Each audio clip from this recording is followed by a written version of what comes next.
Blahin actively participated in the first major Stalinist purge, known as the Great Terror, or the Great Purge, which lasted from 1936 to 1938. During this time, the NKVD, the Interior Ministry and Secret Police of the Soviet Union, targeted and eliminated perceived enemies of the state, including political dissidents, military leaders, and intellectuals, often through fabricated charges and forced confessions. As the purge intensified, Stalin broadened his repression to include specific ethnic groups within the Soviet Union. This led to Order 485, issued by Stalin to the NKVD, authorizing the mass arrest, interrogation, and execution of ethnic groups, with a primary focus on the mass elimination of the Polish minority living in the Soviet Union. This wave of repression targeted not only Poles in the Soviet-Polish border regions, but also Polish socialists and communists who had taken refuge in the Soviet Union. The NKVD also targeted Polish prisoners of war who had been captured during the Polish-Soviet War, which lasted from 1919 to 1921 and had never been released. These individuals, along with countless others, were falsely accused of espionage, anti-Soviet activities, or affiliation with counter-revolutionary groups. Arrests were often carried out at night, and victims were subjected to severe torture aimed at forcing false confessions. Those who survived the interrogations were either executed or sent to labor camps under horrific conditions, leading to a slow death from starvation, disease, or overwork. By the time the Polish operation ended, more than 111,000 Poles had been executed without trial, leaving countless families shattered and entire communities decimated. This brutal campaign of terror against the Polish population was only one part of Stalin's purges, which soon expanded to include prominent figures within the Soviet Union itself.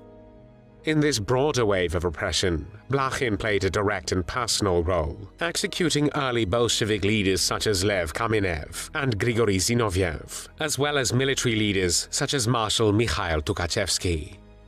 He also carried out the executions of Genrikh Jagoda and Nikolaj Ježov, the former NKVD chiefs whom he had once served. Blahin was himself spared by Stalin during the Great Purge, and for his service was awarded the Badge of Honor, a respected Soviet award given to individuals who demonstrated exceptional loyalty and commitment to the Soviet Union. The Second World War began on the 1st of September 1939, when Nazi Germany invaded Poland. Poland found itself fighting a two-front war when the Soviet Union invaded from the east on the 17th of September. Warsaw officially surrendered to the Germans on the 28th of September, and one day later, in accordance with the secret protocol of their non-aggression pact, Germany and the Soviet Union partitioned Poland. In March 1940, following the division of Poland between Hitler and Stalin, the head of the NKVD, Lavrenti Beria, concluded that Polish prisoners of war needed to be eliminated. In a proposal addressed to Stalin, Beria stressed that each of these detainees was simply waiting to be released to take up the fight against the Soviet Union. He argued that former officers were leading counter-revolutionary groups on newly acquired Soviet territory. In part, he was correct, as the Soviet Union had occupied and annexed half of Poland, and some Poles were indeed determined to resist.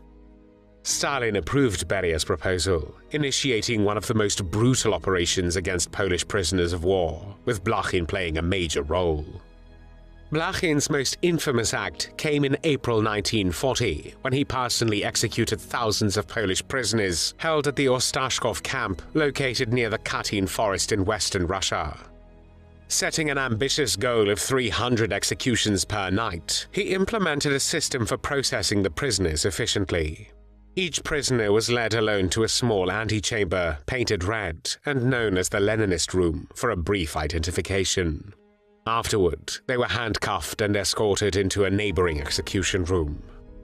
This room was designed specifically for the task, with padded walls for soundproofing, a sloped concrete floor with a drain and hose for cleaning, and a log wall where prisoners stood. Blahin waited inside, dressed in his executioner gear, a leather butcher's apron, a leather hat, and long leather gloves.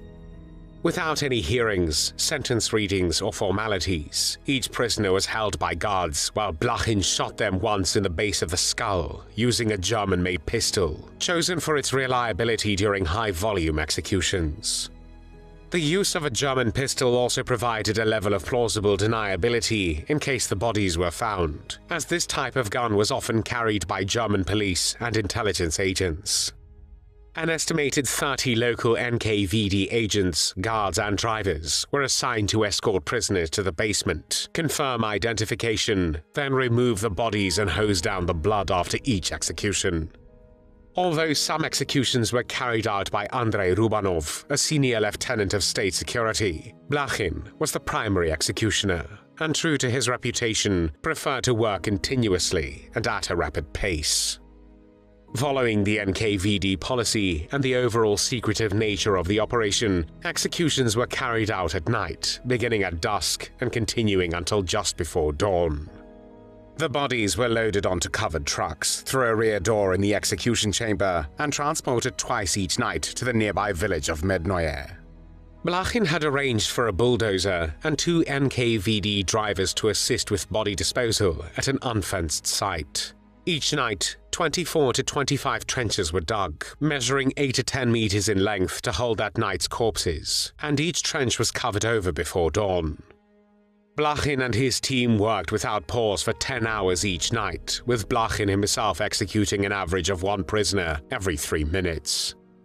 At the end of each night, Blahin handed out vodka to his men, partly as a reward for their obedience, and partly to help them cope with the psychological toll of the night's grim work. On the 27th of April 1940, Blahin secretly received the Order of the Red Banner, one of the Soviet Union's highest military honors, for his what they called service in the operation. His tally of 7,000 executions in 28 days remains the most organized and systematic mass murder by a single individual on record, earning him a place in the Guinness World Records. In total, approximately 22,000 Polish prisoners were killed during the Katyn massacre, a tragedy that continues to cast a long shadow over Polish-Russian relations to this day. Stalin died on the 5th of March 1953, reportedly from a stroke. Following his death, Blahin was forcibly retired from the NKVD, officially due to poor health. He was one of the many Stalinist figures removed from power by the new leadership who sought to sideline Stalin's most loyal operatives. In November 1954, Blachin's rank of Major General was stripped from him during Nikita Khrushchev's de-Stalinization campaigns, as Khrushchev, by then First Secretary of the Communist Party of the Soviet Union, deemed him unworthy of holding a general's rank due to his involvement in mass executions. Vasilij Blachin was 60 years old when he died on the 3rd of February 1955 in Moscow. In the last months of his life, he struggled with alcoholism and mental instability, and the official cause of death was listed as suicide. However, his personal files recorded that he died of a heart attack. Blachin's fate reflected the political changes sweeping the Soviet Union after Stalin's death. Many of Stalin's closest allies were gradually removed or pushed aside. This shift became clear in February 1956 when Nikita Khrushchev delivered his famous secret speech at the 20th Party Congress. In his speech, Khrushchev condemned Stalin's cult of personality, openly criticizing the brutal purges and climate of fear that had ruled the Soviet society. By rejecting Stalin's legacy, Khrushchev began the process of de-Stalinization, setting the Soviet Union on a new course, one with no place for mass murderers like Vasilij Blachin. There were no tears shed for Vasilij Blachin.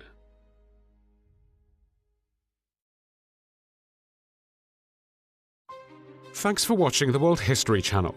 Be sure to like and subscribe, and click the bell notification icon so you don't miss our next episodes.